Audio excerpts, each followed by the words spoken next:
સેમિનારનો પ્રારંભ થયો છે। જી ચોક્કસથી ભાઈ, આપનો ખૂબ ખૂબ આભાર માહિતી આપવા માટે। તો આગળ વાત કરીશું। ભૂપેન્દ્ર યાદવ સાસણગીર પહોંચ્યા છે અને જ્યારે શ્રી સદન ખાતે મહાનુભાવોનું આગમન થોડી ક્ષણોમાં શરૂ થશે। Big cat summit 2026 Arjun Modhwadia સહિત અધિકારીઓ હાજર। કાર્યક્રમ બાદ મીડિયાને માહિતી આપશે કેન્દ્રીય મંત્રી। આપને જણાવી દઈએ કે થોડી ક્ષણોની અંદર શરૂ થશે big cat summit 2026 Arjun Modhwadia સહિત અધિકારીઓ હાજર રહેશે।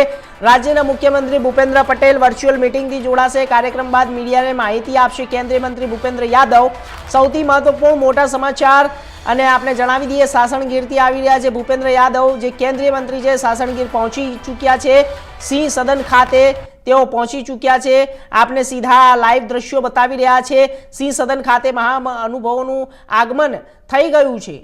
થોડીક જ સમયની અંદર જ્યારે લાયન કેટ 2026 સમિટનું આયોજન શરૂ થશે, થોડીક જ ક્ષણોની અંદર અર્જુન મોઢવાડિયા સહિત અધિકારીઓ હાજર રહેશે। અર્જુન મોઢવાડિયા વન પર્યાવરણ મંત્રી છે રાજ્યના, અને સાથે કેન્દ્રીય મંત્રી ભૂપેન્દ્ર યાદવ પણ જોડાશે। તેમના ગાડીઓના જે કાફલા છે તે પણ જોવા મળી રહ્યા છે। આ સાથે જ્યારે નરેન્દ્ર મોદીજીની જે 7 અપીલો હતી તેને ધ્યાનમાં રાખીને અત્યારે આ જે ગાડીઓના કાફલા છે તે ખૂબ જ ઓછા થઈ ગયા છે અને ઓછા પ્રમાણની અંદર ગાડીઓ દેખાઈ રહી છે।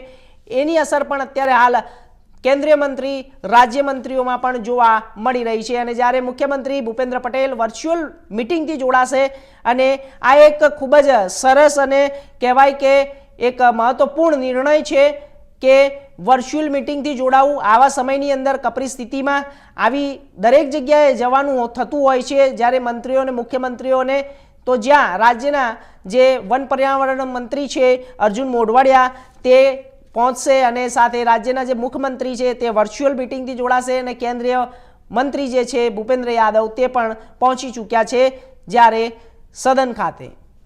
તો ભૂપેન્દ્ર યાદવ સાસણગીર પહોંચ્યા છે। સિંહ સદન ખાતે મહાનુભાવોનું આગમન થઈ ચૂક્યું છે।